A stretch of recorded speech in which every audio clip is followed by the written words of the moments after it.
Welcome to recipe house. আজ আমি বানাবো শাহি আলুর দম। শাহি আলুর দম বানাবার জন্য প্রথমে একটি কড়া গরম করে তাতে দিয়ে দেবো 5 থেকে 6 চামচ সর্ষের তেল।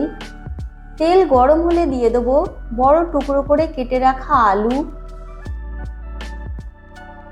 আলুগুলিকে মিডিয়াম ফ্লেমে নেড়ে 5 থেকে 7 মিনিট ভেজে নেব। আলুগুলি হালকা দাগ ধরে ভাজা হয়ে এসেছে, এবার এগুলিকে তুলে নেব।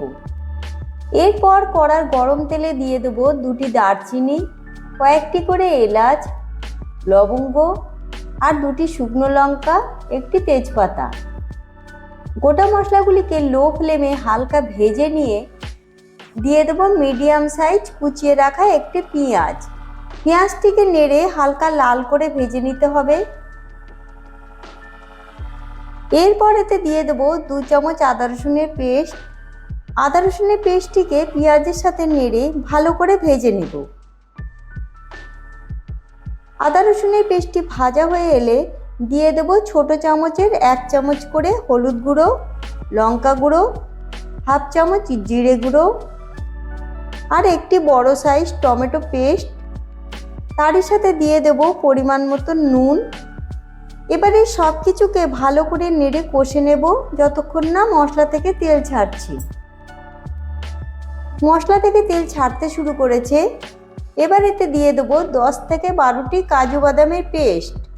কাজু বাদামের পেস্টটিকেও মশলার সাথে 1 থেকে 2 মিনিট নেড়ে নিতে হবে।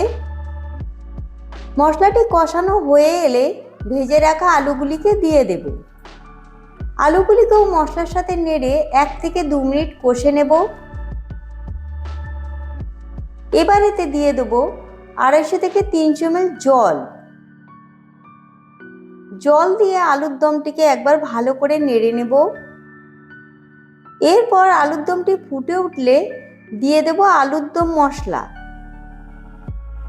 মশলাটিকে সব কিছুর সাথে নেড়ে এটিকে ঢাকা দিয়ে 7 থেকে 8 মিনিট ফুটিয়ে আলুগুলিকে সিদ্ধ করে নেব। 7 থেকে 8 মিনিট পর ঢাকা খুলে দিয়ে দেবো কুচিয়ে রাখা ধনেপাতা। ধনেপাতা দেওয়ার পর আলুর দমটাকে আরও 1 মিনিট মতন ফুটিয়ে নেব।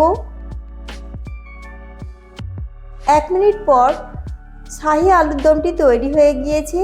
এবার এটি পরিবেশনের জন্য একদম রেডি। যদি আমার তৈরি রেসিপিটি আপনাদের ভালো লেগে থাকে তাহলে ভিডিওটিকে লাইক এবং শেয়ার করবেন। এই রকম সুস্বাদু রেসিপি পাওয়ার জন্য আমাদের চ্যানেল রেসিপি হাউসকে সাবস্ক্রাইব করতে ভুলবেন না।